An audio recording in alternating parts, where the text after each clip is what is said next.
Morning and welcome everybody. My name's Caroline Drummond. I'm the Chief Executive of LEAF, Linking Environment and Farming, and we are absolutely delighted to be launching 2 new LEAF Innovation Centres today. And thank you very much indeed for joining us to really not only celebrate this, but actually also to help and facilitate us being able to spread the word about sustainable farming systems based around science-based targets. So absolutely core.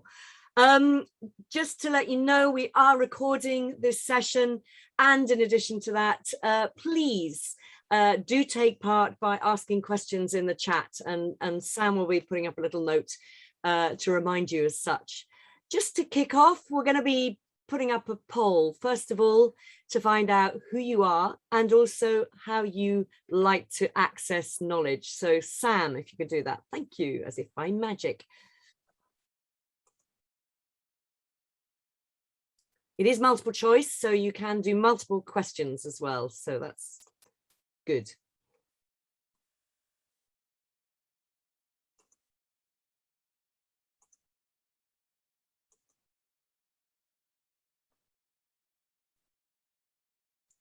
Was that anticipation of what everybody thinks, and then you realize, oh yeah, I like that.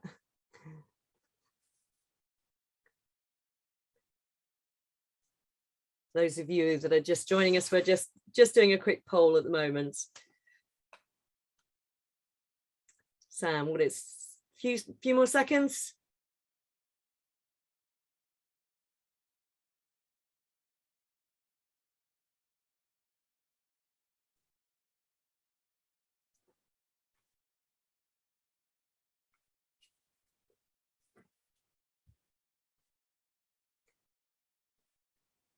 Right, so a lot of people from the industry, some farmers, and certainly quite a few advisors and consultants. So that's really good to see. And in terms of what, oh, great mix. So people like in-person events, on-farm demonstrations, and webinars. Oh, good. That means today's a great success to start off with. So that's brilliant to see.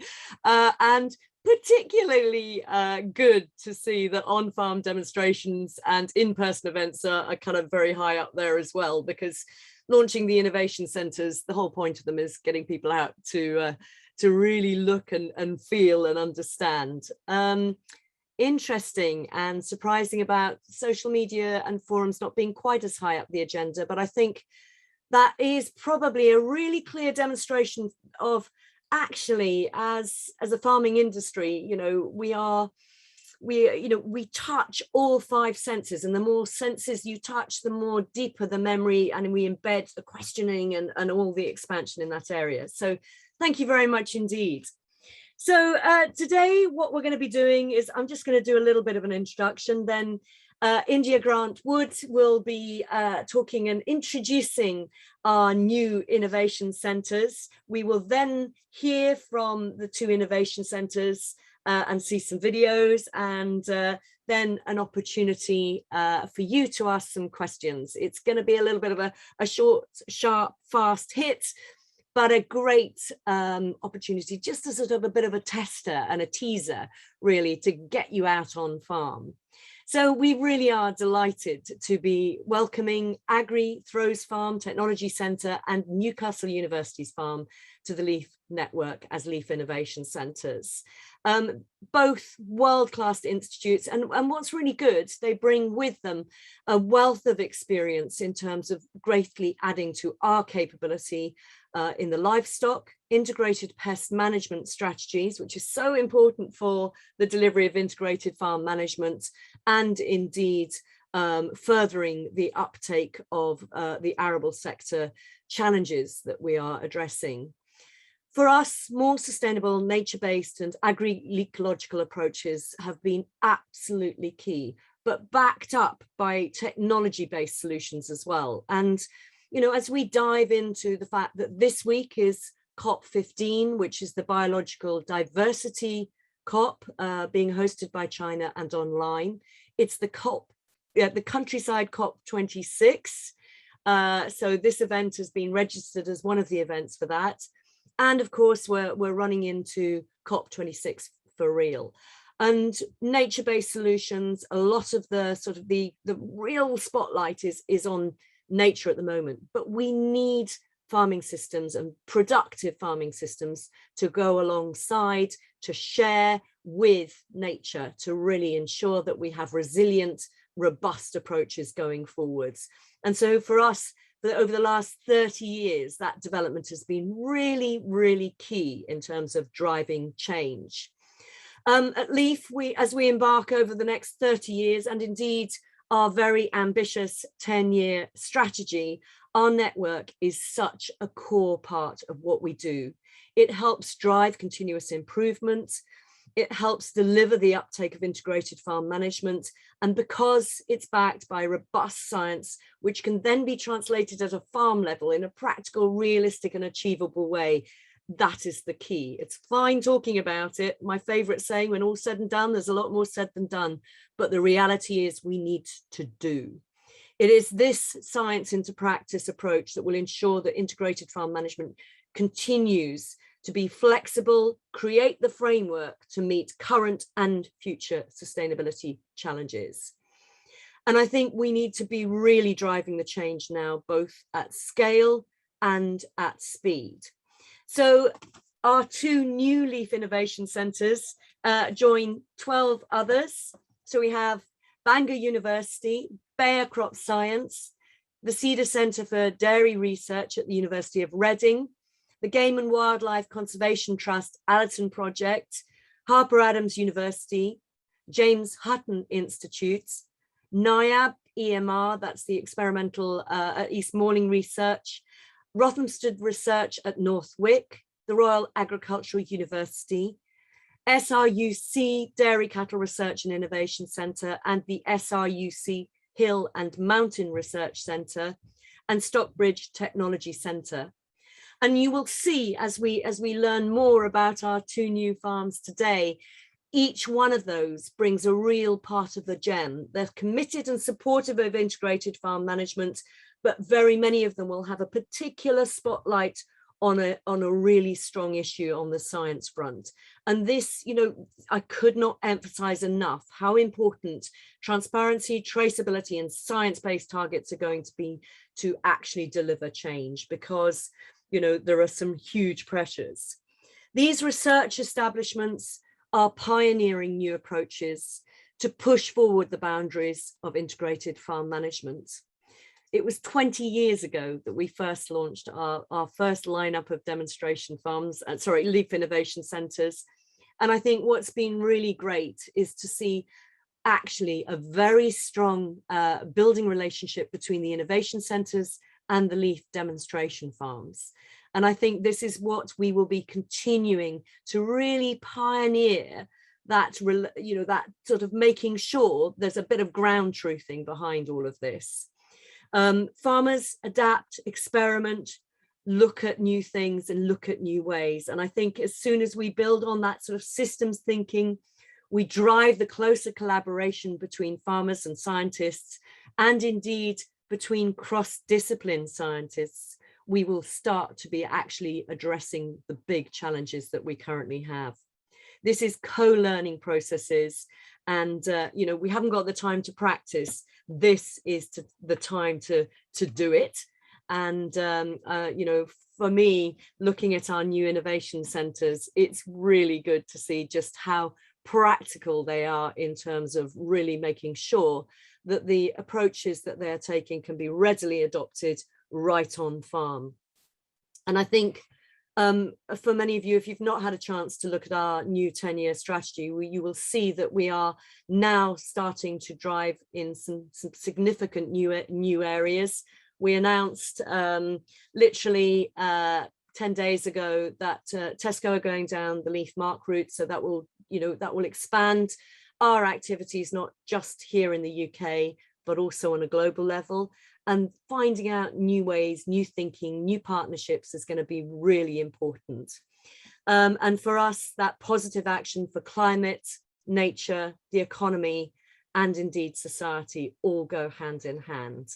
So it will be part of driving positive solutions and creating what will become more and more beacons of excellence to kind of create well, what will ultimately be ambitious solutions to some of the wicked problems that we currently can't solve, in terms of how do we mitigate, adapt, and build resilience in our farming systems.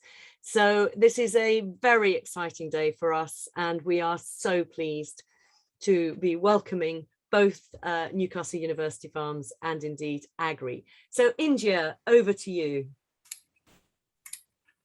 Brilliant. Thank you so much, Caroline, for that introduction, and fantastic to see so many people here today. First of all, we'll be going over to Newcastle.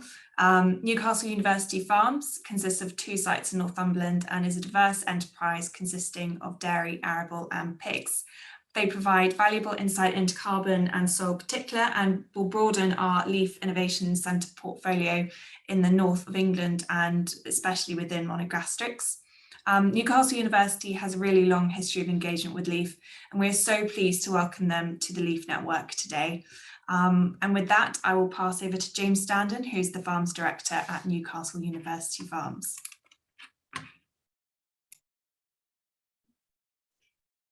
Thank you, India. Thank you, Caroline, and welcome everyone.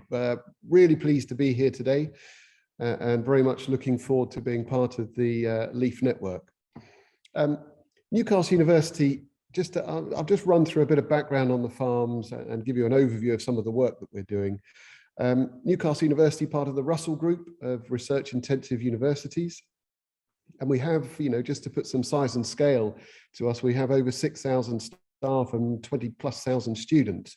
So we are a big institution, and much bigger than the farm, which is obviously all I focus on. The farm is part of the Faculty of Science, Agriculture and Engineering, and so we bring in diverse range of skills to the across everything that we do, not only in on the farm, but also in our energy use and water, and it goes on. It's one of the benefits of being part of a much larger university. Agriculture, as India's saying, we have a 125-year history of teaching and research at Newcastle. And you find when you go into town, many of the key researchers and academics that played a great role in developing agriculture in the UK still have their names on buildings in town, which is great to see. Great to see. Newcastle University Farms, we have 2 main sites: Cockle Park, which is around 20 miles north of Newcastle, and is held on a long lease. About 850 years left on that one, so time for a few more mistakes or good things. And it houses the pig unit, and we have good conferencing and teaching facilities up here. And it's really the sort of the known name of Newcastle University Farms. The other one, our other farm, Maferton, is a 300-hectare farm that we rent from the Allendale estate. And that's supported by another block of 200 hectares just north of the farms, or just north of the farm. So our land is rented and leased. We don't own land, so we're very much in the same situation. Our costs aren't hidden. We are rented farms, so we still have to pay the rent every year. We're a farm that's been in transition. When I joined 3-4 years ago now, the farm was run as 2 separate units. We had 2 dairies, we had 2 arable units, we had 2 beef units. And what we've done over the last 3 years, and we're continuing on, is really to change. So structurally, we changed into 1 dairy, and we put 1 dairy which is at Maferton Farm. Cockle Park has become our young stock rearing unit. The pig unit has remained at Cockle Park, and the arable operations are now run as 1 enterprise. But we've also transitioned the way that we work. And this is, I'll come on to some of how we link into the research a little bit later. But our arable system, for example, has changed from a plough power harrow system across the farms into a direct drill system. And we're now developing our regenerative techniques with cover crops, catch crops, and a more diverse cropping. Our dairy has moved really from probably where the feeder wagon would run 365 days a year to now one that's primarily fed on grass, with animals kept outside a lot longer and really going out to find the feed rather than us bringing it to them. But we're also developing it further on from there with more regenerative techniques, and we have 1 or 2 research projects going on with different grass species and mob grazing, looking at soils and others, which I'll go into a little later. Our pigs is really a work in progress, and it's something that we have developed and improved over the last 3 years, but we really want to take it to the next step, and that's part of our consultation and farm strategy we've got going on at the moment. But again, I'll talk about that a little bit later. In terms of systems across the farm, what we have taken now is we've tried to build data and collection into our commercial farming practice, as well as the very detailed stuff on the research. So our combine is not only equipped with yield meters, but also has a sensor that collects the protein data by the field. It also collects oil content from oilseed rape and nitrogen content from barley. So not only can we map that and provide that to researchers, it gives us a little bit more information on the farms as well. We've also moved and invested in collecting data from the silage through a harvest lab with John Deere. So we are collecting grass data going into the clamp as well as coming out of the clamp. And we're now using that harvest lab on precision slurry applications. So we're really pushing the farm forward, not only in terms of the regenerative approaches that we're taking, but also in the data and the way that we're managing the farm. We've also tied that in terms of the data and that we provide for students. So all of our key principle is that if we collect data, it should be available freely to anyone in the university. Ideally, our aspirationally, we'd like it available to anyone, but that's a sort of a work in progress. So a lot of our data is cloud-based, so students can dial into that remotely and collect it and view it, ideally in real time, but as best as we can get that. The farm has got, as I said, a 125-year history, and we've got some fantastic research platforms that we've maintained and keep going. Palace Lees is one of the world's oldest, longest running grassland cutting trial. It's been going since 1896 and it's still going now, and with data being collected, and it's built into research projects, and we have students collecting data from that on a regular basis. QLIF, our site at Maferton, a rotational platform, has transitioned over the last couple of years, and now our rotational basis of that platform is one around carbon, one around integrated farm management, one around the application of biologics as opposed to conventional chemistry, and an organic rotation. So we have 4 rotations on a platform that's been going for 15 years with some really great data on soils and what we've grown and how crops have performed. And we're now transitioning that more to answer the questions that are coming in the future for people. We also have a range of other platforms that we maintain. We have our cultivation plots. So we have fields across the farm having transitioned from a plough-based system to a direct drill system where we've maintained an area of ploughing in the field. We've also moved to min-till as well as direct drills. So we've got in-field comparisons of different cultivation types. And I watched the students last Friday go around and collect data from those samples as part of their project work and in the module they're currently operating on.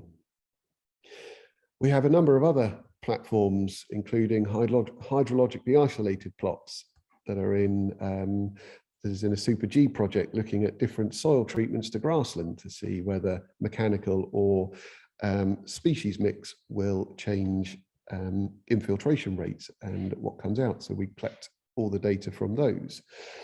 And we also have plots and platforms in development. So we are in the process of establishing an agroforestry platform, and that will cover around 50 acres at Cockle Park, and that's trees to be planted in the spring, and that's being led by a group of researchers with the farm implementing it on the ground for them. But what we also do, as well as the commercial farms, is obviously conduct research. And I'm just going to run through a few examples of some of the projects we've had running over the last 12 months that we've not only tried to implement into what we're doing on the farms, but also try and enhance because of how we run the farms. So we've had a Septoria forecasting project with a PhD student that's been looking at different treatments of different spray treatments, including some biological approaches that ran on from a farmer-led project that finished last year. And within that, she's put up a number of different sensors and spore traps to try and develop some predictive models, very much down the integrated farm management approach. Do we need to spray? What do we need to spray at? What sort of basis? And we're running that trial again over the next couple of years. Our Super G project that we have running, part of Horizon 2020 program, is looking at pollinators in grassland and what they support. Some of those ecosystem services that Caroline mentioned, how can we enhance that management? How can we develop those? We also have some organic programs working, and we operate about 100 acres of organic land at Maferton. And that project is looking at variety selection, phenotyping, to develop the organic program, really making and matching varieties to the best systems. A mob grazing project that we've got up and running in partnership with ADAS and 8 other farms across the country. It's looking at the benefits or the differences between mob grazing and rotational and or set stocking, depending on the farm. And that's not only looking at the animal, but it's also going further in soil and biodiversity. And we're collecting data on how the wildlife uses that land to see if there's any difference. We have a number of pig projects, and our history in pig welfare is great. We were one of the universities that developed the Pig Safe system, which is a freedom farrowing system, and we have some of those units within the pig unit. We are also conducting some detailed research on poultry, and have just finished a poultry mite project looking at different products and how a new product rather, and how best to use that one. So the way we use our farms goes much wider than just a research project or just a farm, and we try very much to integrate the two, certainly where we can. But within the farm and the research, we also teach. And providing opportunities to students is something that we've really pushed over the last 2 or 3 years, to go as far as now having a brochure for projects that students get involved with. And we open that up to not only industry, but the academics. And each year the students have an opportunity to select or join some of the research projects going on the farm, led by the academics, or coming up with their own project, if it suits, or rather if it's something that we can cope with and manage on the farms. So we've really pushed that one, and I had a long email yesterday with a number of students carrying out work on the farms, which is great. And one of the students that we employed over the summer on our mob grazing project has now taken that data and is writing a dissertation on it. So we've really tried to integrate the research and the teaching into the farm, something that we're still working on. We also build local networks. Newcastle University is part of CHAP, Crop Health and Protection, and also part of CL, the Centre of Innovation for Excellence in Livestock. But we're also building our own regional ones, and we have a project ongoing at the moment to put a Northern Grazing Hub together, and also a Northern Arable Centre, really trying to link our research with the local community. But as part of our plans, we're always developing. And at the moment, we're consulting on our next 10-year strategy for the farms. And within that, we're rolling out a research strategy to link that in as best as possible. And it ties in with our review of the agricultural teaching programs. So we're really very much a farm that doesn't sit still. We're a farm that keeps developing and we keep moving forward. And really, I think that brings us nicely to the fact that LEAF as an organisation ties in very neatly and nicely with what we're doing on the farms. And we're really looking forward to being part of the LEAF network. And I very much hope at some point in the near future, I shall be able to welcome you on farm in person rather than on a screen. Thank you. Brilliant. Well, thank you very, very much indeed. And I think we're going to now have a little bit of a view of the video and actually see the farm in person as well. Well, nearly in person. Welcome to Cockle Park and Maferton, both part of Newcastle University Farms and its 125 years of farm research and teaching history. Cockle Park is around 20 miles north of Newcastle and has a Grade 1 listed peel tower centre stage. The farm hosts teaching, lab and conference facility and is used by student researchers and the local community. Our pig unit is based here and it's the main site of our arable operations. It's also home to our world-leading precision animal research facilities. Maferton Farm is situated about 12 miles west of Newcastle in the Tyne Valley. The dairy herd and our grazing platform is situated here, as well as arable land. The farm also hosts teaching and lab facilities, as well as a number of other research platforms. The research we conduct is wide-ranging and runs across multiple themes. Newcastle has a long history and reputation for research focusing on improving animal welfare, and our facilities allow us to perform detailed monitoring and assessments to develop systems to improve livestock enterprises or mitigate environmental impacts such as antimicrobials. The facilities allow nutritional work to support welfare and efficient animal production, and the use of machine learning and computing helps develop solutions. Our work is focused on practical solutions for farmers, policymakers, and others. Our dairy and grassland facilities include grazing platforms, which, as well as allowing us to work on improving animal performance, also allows us to undertake research on grazing and feeding systems. These include mob and rotational grazing, herbal and multi-species lays, and those for pollinators and insects. Our work is also wider than the animal, looking into systems and impacts on soil, biodiversity, ecosystem services, using a range of equipment and techniques. Our Arable Research covers precision crop protection, diagnostics, phenotyping and soil health, and this work is undertaken on long-term trial sites, such as Palace Lees, which has been running since 1896, or as part of field trials, operating on both a small plot basis and at a much larger scale. Our trials and data collection runs through the commercial farm, with machinery equipped to collect multiple streams of data and measurements on the go. And our work goes across combinable crops to vertical farming, all the way to biomass production.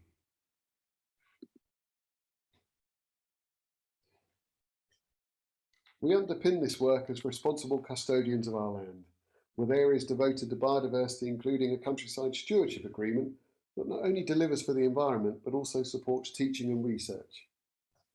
At Newcastle University, we aim to deliver research that means we can be sustainable in our farming, enrich the environment, and engage with the local and wider community. And we very much look forward to being part of the LEAF Innovation and Demonstration Network as we continue this work. Brilliant. Well, thank you. And thank you, James, for your really good description about all the activities that are going on at Newcastle. You mentioned it was, a farm in transition. I think any farm that is not in transition is probably not going to be able to build the resilience that you highlighted so very clearly in terms of the attention to detail, the precision farming, the range of activities that are going on, and that fully integrated approach and how important it is to really drive collaboration. So thank you. I'm looking forward to when you have a a blue plaque in Newcastle, actually, to join some of the other eminent Newcastle professors in the past.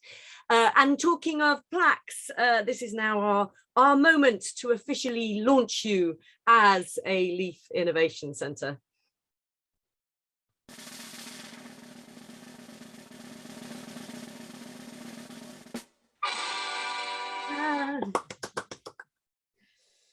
Thank you. So brilliant.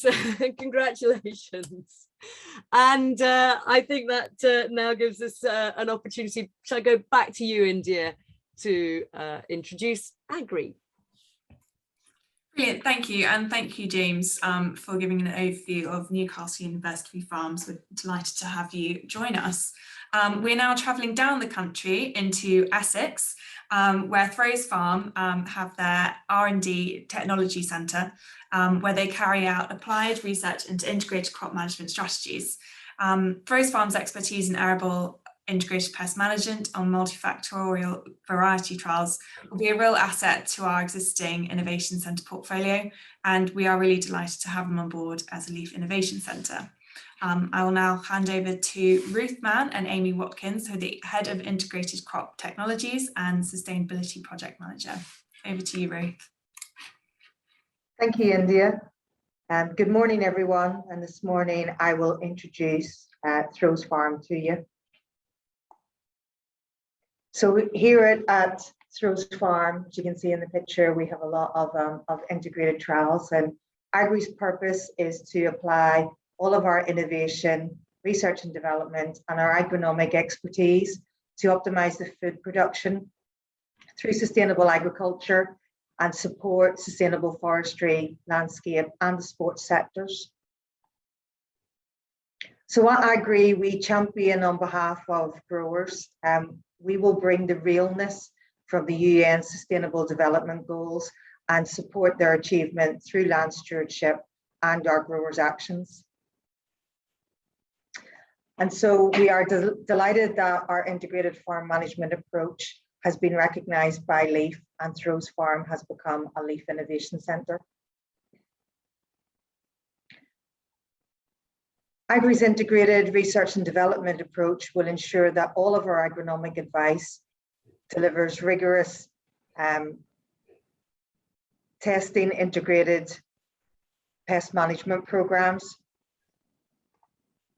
Through our network of iFarms across the UK, the solutions approach is road tested and demonstrated to our growers and all of our agronomists. And this enables us to be able to tailor all of our advice for each customer, allowing them to deliver on their triple bottom line. And within this, our commitment to sustainability has been brought together under our Green Horizons initiative. And I will hand over to Amy to introduce Green Horizons to you. So Green Horizons is our commitment at Agrii to sustainable food production. It's something we launched at the start of this year to really highlight and emphasise the work that we do in our R&D around sustainability, and also try to take this out through our advice on farm. The aim of the initiative is to be able to support our farmers through the future challenges, and importantly also the opportunities that they are faced with upcoming in the next 5 to 10 years or so. The main importance is to really improve on-farm resilience against things such as climate change. We've also got the reduction in our BPS payments facing a lot of farmers in the UK now. So it's really important that we are trying to support them in terms of improving on-farm resilience.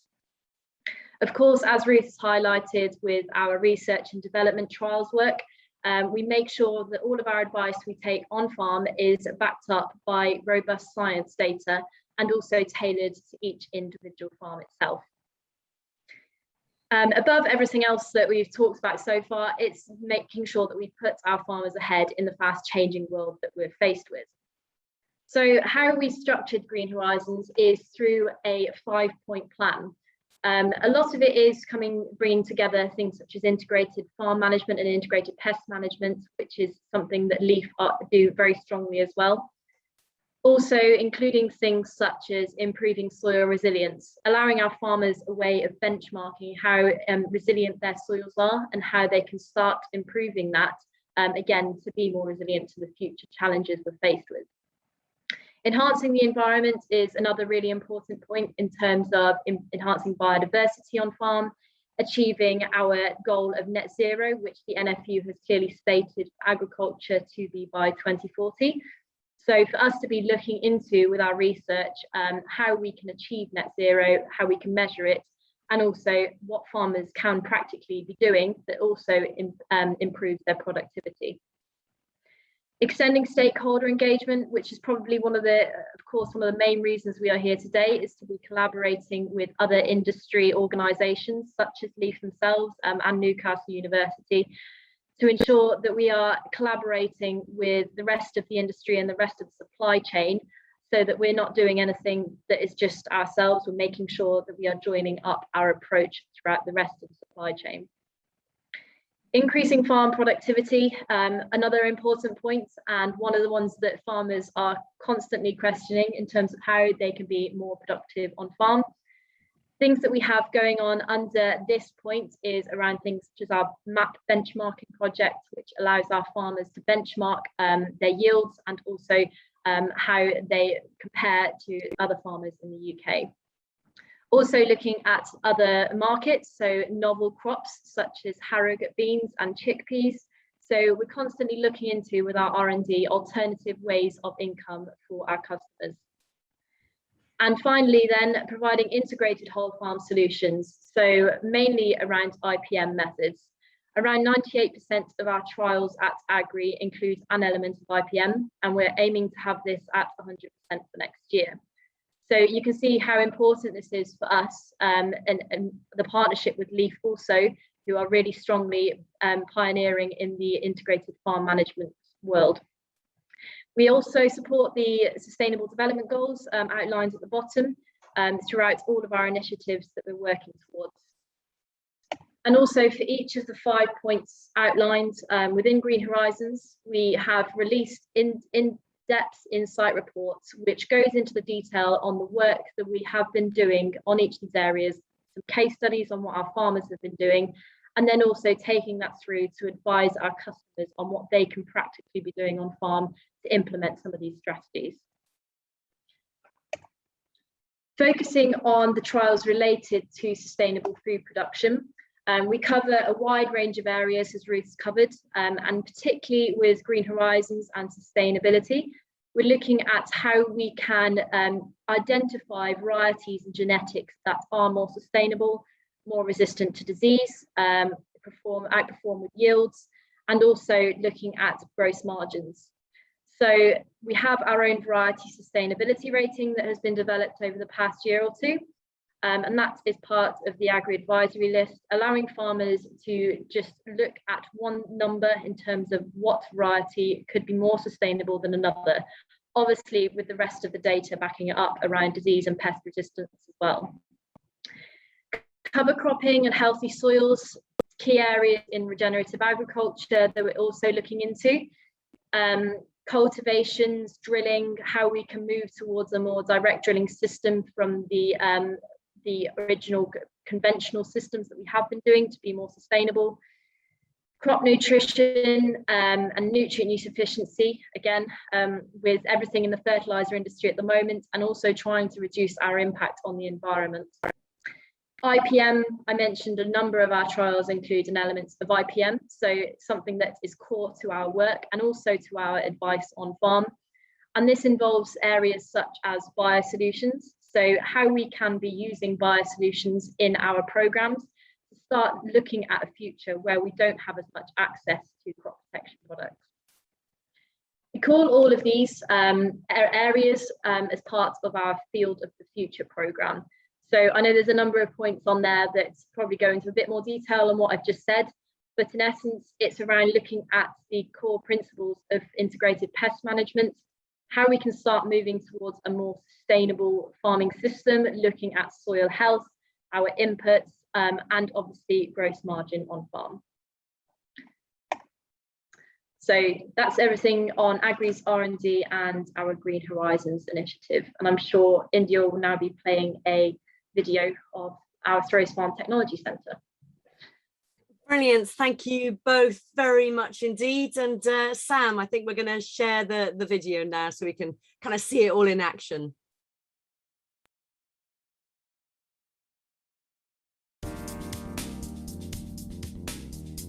Hello and welcome to Throws Farm Technology Centre in Essex, the home of Agrii's research and development facilities. Here at this site, we have been conducting agronomic and plant research for over 60 years. We're now going to show you around some key areas. The research we're carrying out here covers all major arable and horticultural crops in the UK. Within each crop, we're looking at all aspects of the agronomic system, whether that's variety choice, rotational practice, traditional crop protection product choice, or newer technologies such as biopesticides and endophytes.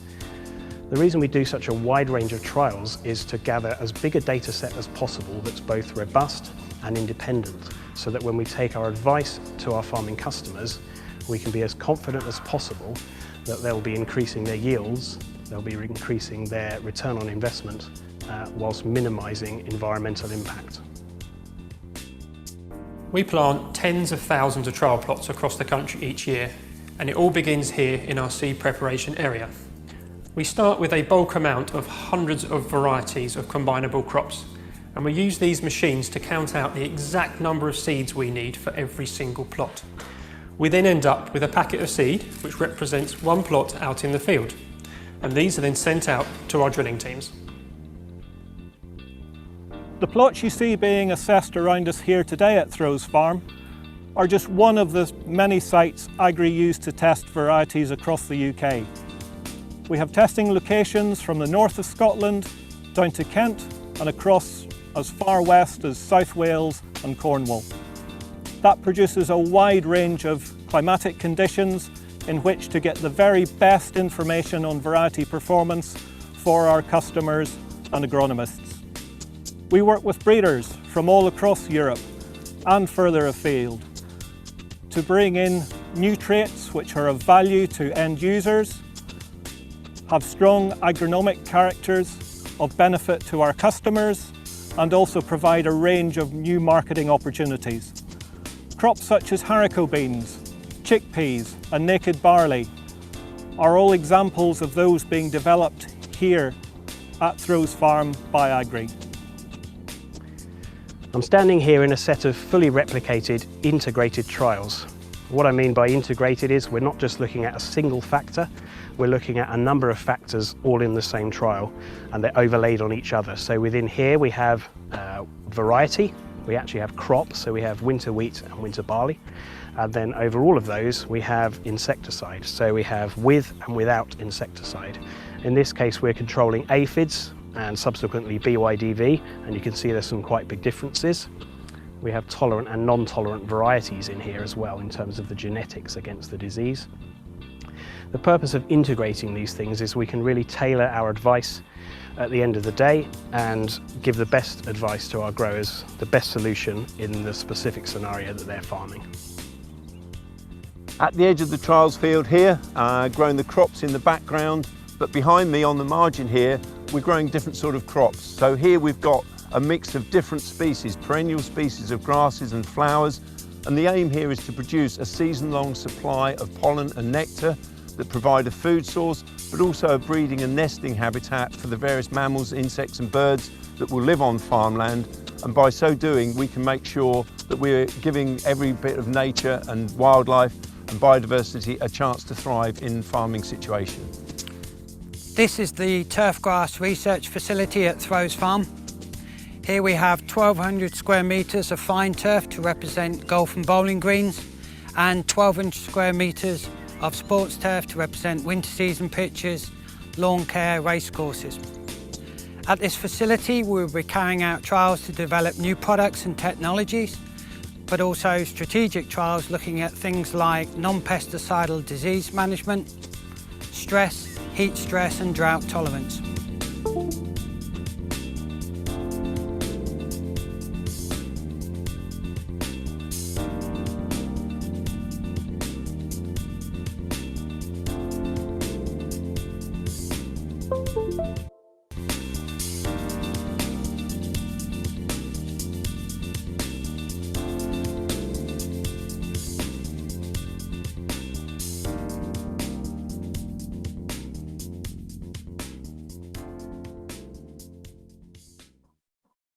Well, thank you very much indeed. And a big thank you, Ruth and Amy, and to all the team, obviously, over at Throws Farm, and many who I know around the table, so to speak, today as well. I think what you've really highlighted is that, you know, the importance of precision, driving resilience, making sure science is robust, and being in it for the long term. And I think that's something that's going to be increasingly key.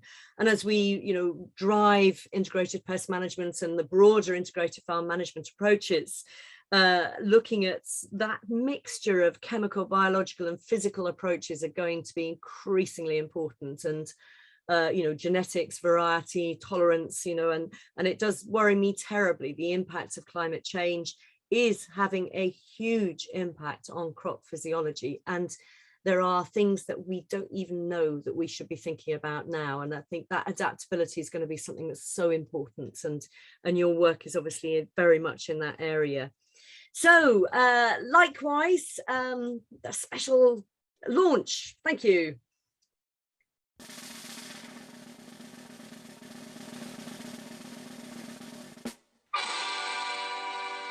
Yay.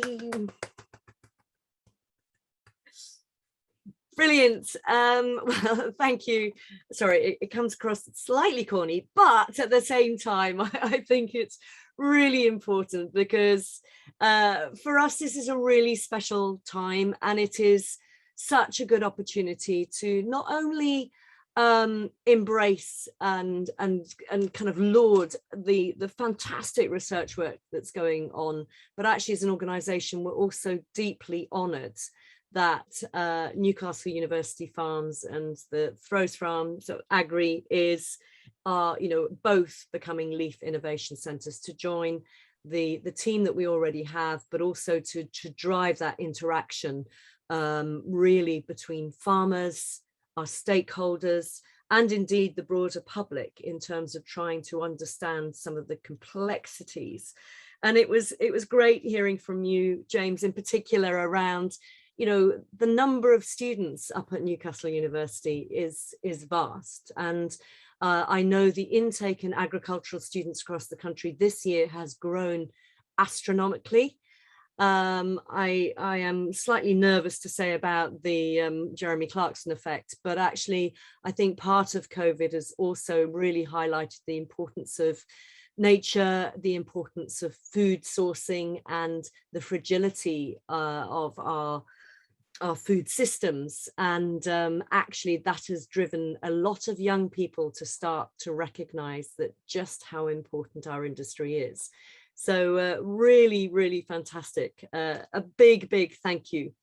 And I know that we're going to be starting to look at some of the questions that the audience have, and please do, you know, keep on pushing your questions forward. But can I actually, before I open up the questions, can I just ask a quick one? Firstly of Amy and Ruth, but actually also of you, James, just to see whether this might be in your portfolio of driving change. We have a lot of pressure on ensuring that we increase our plant-based proteins, and you've highlighted some of that novel work in terms of, do we bring in haricot beans and chickpeas, maybe lentils, etc. And so you are starting to experiment. We're looking at alternatives for soya production, very often driven by, of course, trying to avoid the challenges of deforestation. But we need to be really careful. If we take out the soya, we don't just put in another crop that creates that same challenge. So how's it going? And how hopeful are you? Because I think, you know, when we're talking with farmers about some of these, you know, what should not necessarily be novel, but they are novel for us in the UK. How's the agronomy, the varieties, and some of the broader aspects working? So Ruth and Amy, for you first, and then James, whether it's going to happen up north as well. No, go ahead.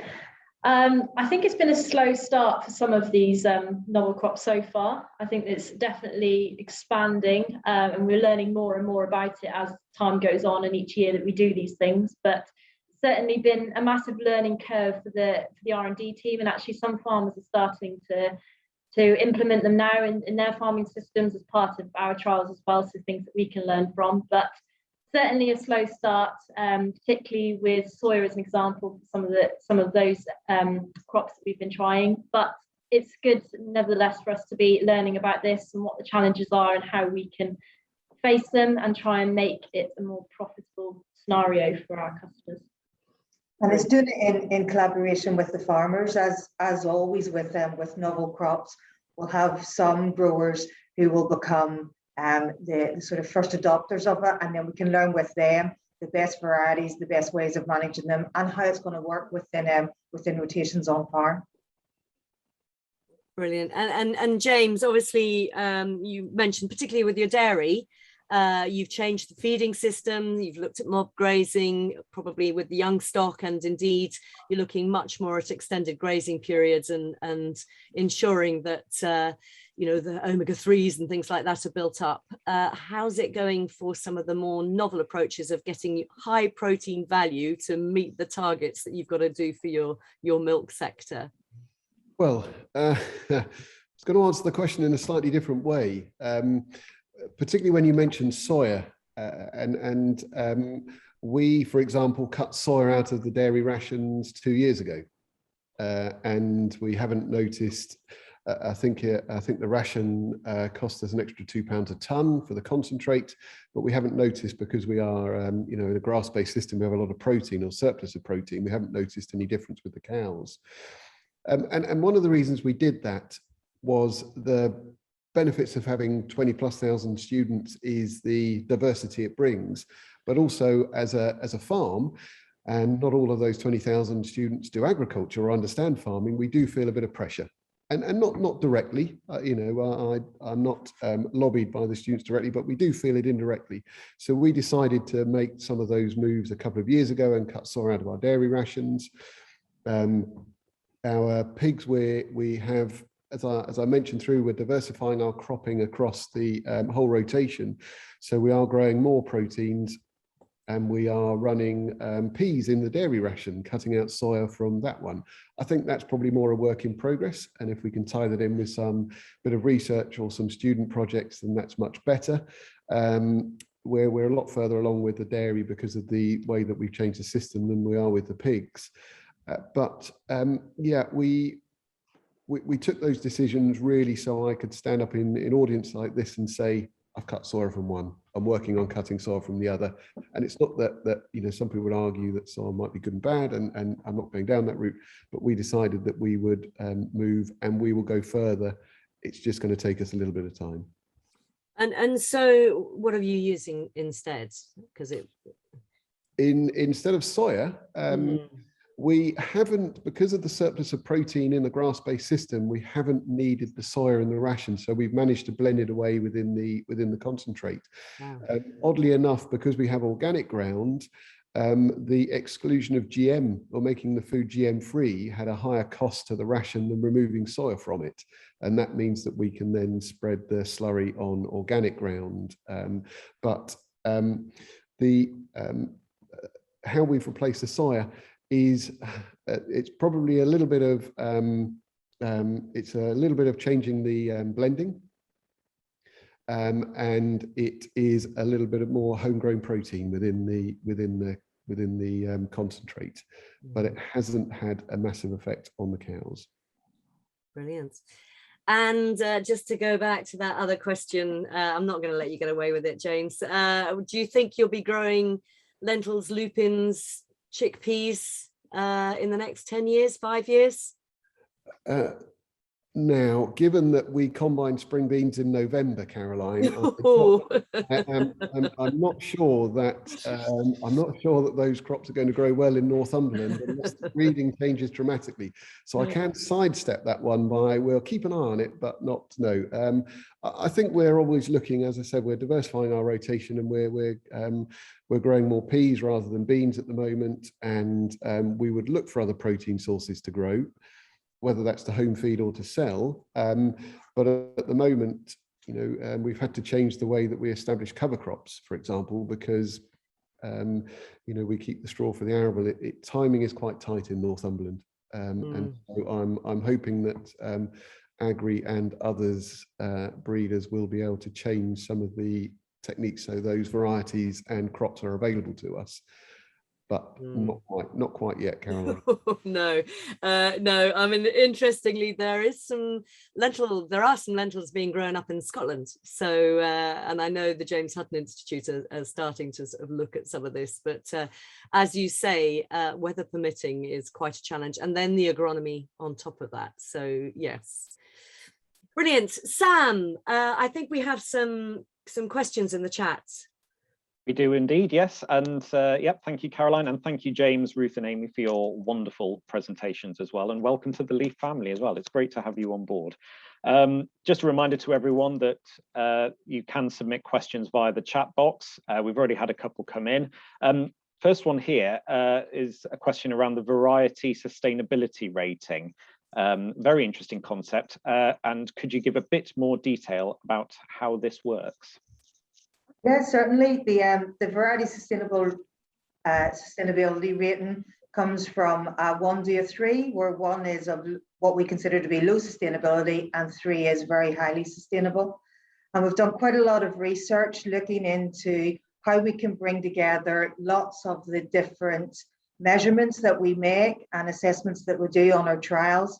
And we've created a system where we bring together various different attributes like disease tolerance, pest tolerance, the yield stability of each of the varieties, and we sort of bring them all together in a ranking type system, and then use that, among other things, to create the sustainability rating. So it gives a sort of simpler way for growers to be able to look at how they could get the best out of those varieties. Can I just ask to sort of supplement to that, Sam? I mean, one of the big challenges, I think, in terms of, sustainability isn't stable in effect. So, if I say my relationship with my husband is sustainable, quite frankly, that would be very boring and flat. Obviously, it's brilliant and beyond that. But in terms of the importance of sustainability, over the last 30 years, it's been a huge focus for our work at Leaf. And the goalpost does keep changing, it keeps moving, it keeps developing. And I think one of the areas that we really haven't embraced as a farming industry yet, but we should be, and I know there's a huge amount of work going on at this area in Newcastle University, is around nutrition. And actually our capability to grow nutrition and enhance nutrition within our crops, whether that be for fiber content in grain, whether it be high protein, whether it be micronutrients and things like that. Can we sort of extend this question, one, in terms of what you're saying, Ruth, as to whether your sustainability rating might start embracing that? And two, James, given the huge amount of nutritional work that goes on within Newcastle University, whether that's actually starting to sort of make its way onto the farm as well. Yeah, absolutely. As with everything, sustainability, goalposts will always move and everything will keep moving forward. So at Agrii, as we put our trials in year after year, we are reviewing all of the elements that we look at and where the industry is moving to, what's coming in the future, and how we can add to that research and knowledge, and disseminating that knowledge out to our growers in the industry as to what's coming next. So every element will come through as it becomes important within the industry. And James. Yes, yeah, I mean, certainly the nutritional work is working its way out here, and I know there's been, before my time, some work on eggs and making some claims over eggs. I think on the nutritional side, they find it very hard in terms of the work required to say one is more nutritional than the other, particularly when you're adding it to packaging, and it has to jump through a lot of hoops. But we have researchers and academics who have looked at the benefits of or the nutritional benefits, or the increase in sort of omega and the healthy fatty acids in grazing animals, for example, compared to those fed or housed all year round. And we'd also like to do some work on the within the mob grazing system, the nutritional work. So yes, it does go through. It is a challenge when you're adding nutritional claims to food or changing diets, which we have. But yeah, we have a big team in Newcastle doing a lot of work on it. Probably not using the farms as much as they should do, but that's a work in progress, Caroline.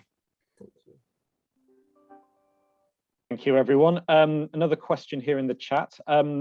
This relates to the mention earlier of biopesticides and nematodes. Are there any other outreach videos accessible to others relating to those particular subjects? We have produced, obviously, as I mentioned earlier, in the insight reports, there is a level of detail in terms of what research we've done with different types of biosolutions, as an example. There's also a document itself which goes into detail on biosolutions explained. So it looks into the different types of biosolutions, such as biopesticides, biostimulants, as an example, what they are, and some of the work that we've been looking into, and how that takes out into the crop and the effects that has on the crop as well. So there is some information available on the website that looks into that in a bit more detail. Videos, in terms of videos, it's not as much, but there is, obviously, we do our webinar updates with customers that goes into a bit more detail on what we find in those trials. You've clearly both been very, very comprehensive in what you've said, both James, Ruth and Amy, because no one seems to have any questions. So you've obviously been very, very thorough in what you said this morning. I've got a few more questions. Sorry, I'm never short of questions, but I do think one of the biggest challenges that is obviously being addressed within, or attempting to be addressed within COP26, is doing away with fossil fuel usage. And anybody who listens to Farming Today program today was all about fertilizer use, but in addition to that, it is, of course, our tractors that do the grunt of the work, that trying to find alternatives to some of the sort of the power, the horsepower that we're obviously to do our operations. And while Mintil is reducing our fossil fuel use quite significantly, we are still using a huge amount of diesel. So James, I was just really interested. I mean, sort of there's almost two areas of energy use that you are addressing at Newcastle University Farms. One being the growing of coppice and things like that. The utilization of manures and things. But the secondly is, have you cracked it yet in terms of trying to reduce diesel use significantly, and perhaps introducing, a hybrid tractor or something like that yet? In terms of diesel use, yes, we have, but probably that's more from the transition. We're moving from one farming system to another. And I mean, we benchmark that every year, and that's benchmarked across the university. Interestingly, I have a number of meetings that have popped in my diary. We have just established a centre for electric vehicles, and one or two of our academics are sort of world leading in this area, and certainly want to do something on the farms. Quite whether we can match the horsepower requirements for those high, very intensive, and I say ploughing as the example, although we don't plough anymore, but my understanding is that they just can't match that power requirement with an engine apart from a diesel. But we also have recently had announced in the northeast one of the battery factories is going to be built. Sort of probably 10-12 miles from Cockle Park. So, we are at the northeast, sort of certainly in the centre of that electric vehicle development. And we have discussed moving those onto the farm, but it hasn't progressed any further than that. But sort of watch this space. Well, that's really exciting, because you've got Nissan just down the road from you as well. We're looking forward to the day when the Nissan Leaf is available for sponsorship for all the Leaf team.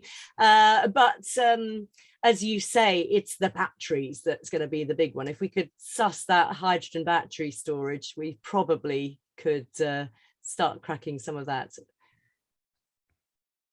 And yeah. What about the use of and growing your energy crops as well? How's that coming along?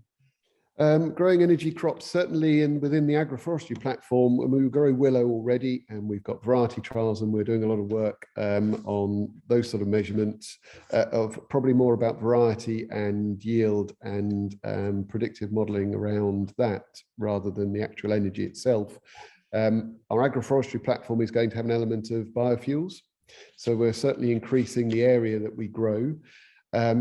We don't have a way of processing that and using that within the university, unfortunately, at the moment. But again, it's one of those things that we could go on with. We've sort of shied away from one or two other energy crops, and it's probably the challenge of running a university farm in that I have to almost provide everyone with an opportunity to do whatever research they want. So we can't put a massive amount of biofuels in, because then it might impinge on other research work that's going on. So we try a little bit of everything, and certainly we're pleased with the willow. It seems to work very well, and hence the reason we're including in the agroforestry plot. So again, more to come on that in the future. Fantastic, thank you. And I guess, is that the same, Ruth and Amy? Is there any work that you're doing in this particular area, or not really? We obviously have the net zero iFarms, where we've particularly been looking and noticed difference in terms of diesel consumption by changing cultivation strategies. The biggest challenge, I think, here in this scenario is it's obviously depends on every single soil type and every single farm. You could cut your diesel consumption and reduce your CO2 emissions, but if your soil isn't in the right state to do that, then you could end up emitting more nitrous oxide in the process. So I think it's really important that we're trying to make sure that, although we're trying to reduce our diesel consumption, also focusing on the wider aspects of the impact that could also have elsewhere. We have had a couple of questions come into the chat box. So the first one is about the use of small robots. And the use of those at both of your now Leaf Innovation Centres. CHAP have two iUK projects with small robot company looking at detection of pest and diseases and precision application. So yes, what about the use of small robots in your centres? James, do you want to go first on that one? Yes, I see that through for Richard. I think one of those projects is with Newcastle University. So I think some of those small robots are going to be running around the farms. I think the plan is for that next year, but I shall wait for that one. I think that yes, we are involved wherever we can, and we're looking forward to having them up. So again, it's a sort of very much a sort of a work in progress, and come back and see, hopefully, as those projects come up and get up and running, and see the benefits of them. Yeah, and here at Agrii we have a couple of different offerings. We have our digital offering and precision agriculture to try and make everything much more field focused, and more looking at what's already there and what we need to work with. From a robotics point of view, we are working with a small robotics company to look at how we can assess and measure what's on farm to help the decision support system. And this is an area where the battery power for cultivation isn't there yet, but these small robots can be doing a lot of the other areas of work, like the spraying and almost treating individual plants individually in a field rather than blanket spraying, and it's an area we are developing and looking into. Thank you very much, both. Another question that's come through the chat box. What work is going on to improve nitrogen use efficiency, reducing the amount of nitrogen required, number of applications and losses through leaching and volatilization? I'll field that to Agrii first of all. Yeah, so obviously nutrition is a massive area of Green Horizons itself and all the trials work that we do at Agrii. So we're looking a lot into how to improve nutrient use efficiency and try and monitor how much is leached to the environment. So by using equipment such as probes, we can start looking at how much that nitrogen is lost in our trials work. And also the use of inhibitors, so how that affects the release of nitrogen to the crop and making it available to the crop. So having a more slow releasing nitrogen source, therefore, will ultimately reduce how much is volatilised or leached as well. So making that readily available to the crop slowly, and also maximising our efficiency. Nitrogen use efficiency, probably our work is more around, probably a number of streams. Number one, on the efficient use of slurry to then, cut down on fertilizer use. And the harvest lab and that precision application is working in that area. Specifically on some of the volatilization stuff, we're not doing any work on that at the moment, but there are academics doing work on the leaching aspect and reducing that within the environment on applications and timings. I guess probably given that fertilizer is over £600 a tonne now, it might mean that I need to push one or two of the academics to help deliver some solutions for me as a farmer as well as other farmers. So that's a sort of be a work in progress, given that I'm certainly not paying that sort of money for it. So I think that's one of those things that research needs on the farm can be driven very quickly. And that is, as I say, that's an area where I will be going out and looking for volunteers to help. Brilliant. Well, gosh, thank you. And yes, well, we're certainly not smug here down in Cornwall, where we got our fertilizer at £500 a tonne. But all of that, it is a real reality check in terms of the costs of inputs, the fragility of our infrastructure to support food security, ultimately, which is our capability to ensure we have the right skills, labour, research, bits, parts, etc. Yes, it's a very sobering thought in terms of just making sure that we can still be productive against a background of huge amount of change, huge amount of infrastructure costs, and indeed not only the impact of Brexit and the changing political agenda, as well as climate change. So it is without a doubt that it is so important for us as an organisation, and indeed the industry as a whole, the work that is going on both at Newcastle University Farms and Agrii Farms is happening, because we haven't the time, and we need to think, and we need to ensure that we scale up and accelerate all the change that's needed to really drive meaningful, practical change over the next 10 years. And I was speaking to a group of, well, quite scarily, 1,000 school children yesterday, and fantastic and cracking questions. And I really did focus and emphasize, it is the next, up to 2030, 2031, the next 10 years, that we really do need to be addressing the fact that we are not increasing the temperature, the global temperature, of more than 1.5 degrees centigrade. And that's going to be a big push at COP.